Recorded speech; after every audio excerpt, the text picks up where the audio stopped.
Alam ko sa grupo nila ang pinakamatalino, si Lito Lapid. Oh, kasi si Lito, parang kasama nyo na ako, pero wag nyo nang asahan, umupak pa ako. Di ba? I mean, si Lito's the most honest and practical. We're here together, this is politics. Pero wag na tayong gumawa ng invento tungkol sa kasama natin. Oh. Pero sila, nag-take turn sila. Oh, liberal, kayo naman. Oh, Raffy Tulfo, ikaw naman.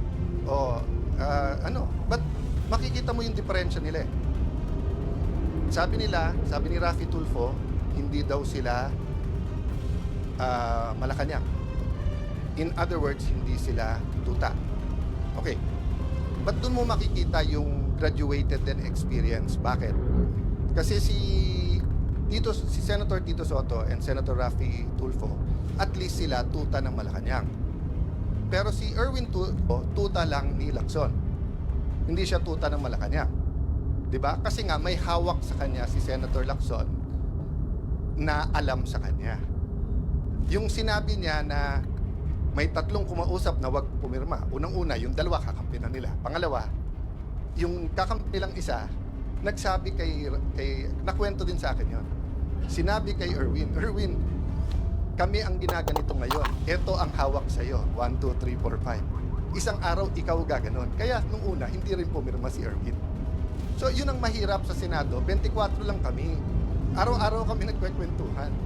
Minsan nagiinuman pa. Kaya kung magkwekwento kayo, ayusin yung kwento nyo kasi alam ko rin yung kwento eh. Di ba? Magkwekwento kayo, bitin pa. Oh, yung totoo. Oh, Erwin Tulfo, isa-isay natin hawak sa'yo. Gusto mo? Oh, yung kontraktor na balik-balik sa office mo, yung kontraktor sa party, oh, marami pang iba. Doon muna tayo. Oh, marami pang iba. Di ba? Okay. So sabi nung iba, kung sasabihin mong tuta, ano si Senator Lacson? Hindi na po tuta si Senator Lacson, aso na po siya. Matagal na po matagal na eh. Okay. But ano ang ibig ko sabihin sa aso? Anong klase? Iba-iba kasing klase ng aso. Yung kayo po, pagka may utos sa inyo, kayo ay nag-asikaso. Meaning you take care of it. Meron din pong aso-kaso. Ano yung aso-kaso? Tatahol yung aso, kakasuhan. So kung makikita nyo po makikita nyo, ang usual procedure, kaya may affidavit o wala, ang witness itetest mo, huwag mong pababasahin ng affidavit. Kasi baka hindi siya gumawa ng affidavit. Si Senator Lacson, binaliktad niya. Hindi, basahin mo lang yung affidavit. Ay hindi, sandali, payagan mo muna ang DOJ, kunin yung witness, gagawin yung affidavit. Pagbalik, basahin mo yung affidavit. Hindi po yun ang sistema. Nasaan yung mga abogado na kahit kakampi nyo sa Pinklawan, yung mga dean ng law school, nakita nyo rin yan eh. Noon time na yun, hindi pa panahon magsalita. Kasi akala natin, tama yung pupuntahan. Hindi. It's selective justice and some of it's not justice. Yung iba doon, invento. That's why naiintindihan ko yung sakit nung isa. Nasabi niya, inosente ako pa kakasuhan, plunder pa. Diba? So I won't go there because I don't wanna talk about that now. And pasensya na po kayo. Minsan pa kasi sa putikan yung away, so mapuputikan ka talaga, babato ka rin sa putik. But that doesn't mean as Christians, mag-iimbento tayo. We will use money, we will use PR, we will use etc. Diba? So pasensya na po kayo kung minsan, kailangan kong sagutin. Tactical yon. But going back to the strategic, ano ba ang ating trabaho ngayon? To reveal the truth. The truth about the problem in healthcare. How do people get their healthcare? So, pero habang nire-reveal natin, may balik yan So, yesterday, in-inform tayo ng mga kaibigan natin sa DOH na tinanggal na daw tayo sa system.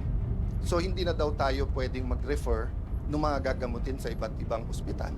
That might be the price we have to pay. And we know, we don't have enough personal resources para ipagamot lahat.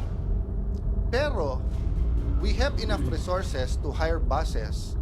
So kung by Monday o Tuesday, DOH, hindi kayo mag-ayos, ibubus ko lahat ng kamag-anak ng pasyente para mapirmahan nyo, para mapagamot yung mga pasyente. Kasi hindi naman ako aatras eh. Di ba? May sakit sila, ang dami-dami yung pera, abroad ka ng abroad, Mr. Secretary. Picture ka ng picture kasama ng mga nasa vape. Di ba?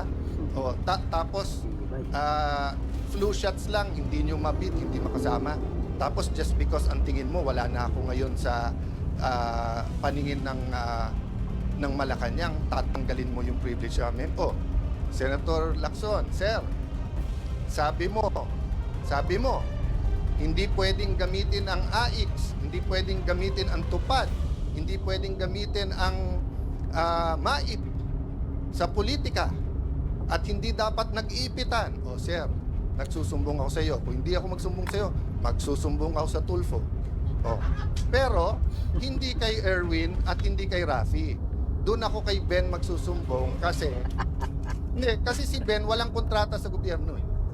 'Di ba? Walang tinatago eh, walang ano, 'di ba? I'm not close to Mon Tulfo. I'm one of his punching bags even during the time of Duterte time.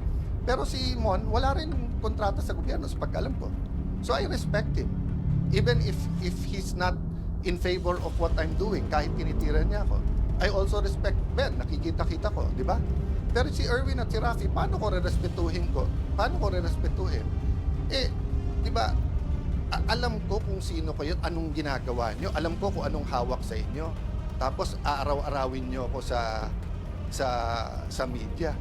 Magdebate tayo, sabihin nyo yung topic, yung debate ng katotohanan, debate ng flood control, debate ng contractor, di ba? Huwag tayo magdebate ng kung ano-anong gusto nyong topic na nililihis nyo lang sa mga nangyayari.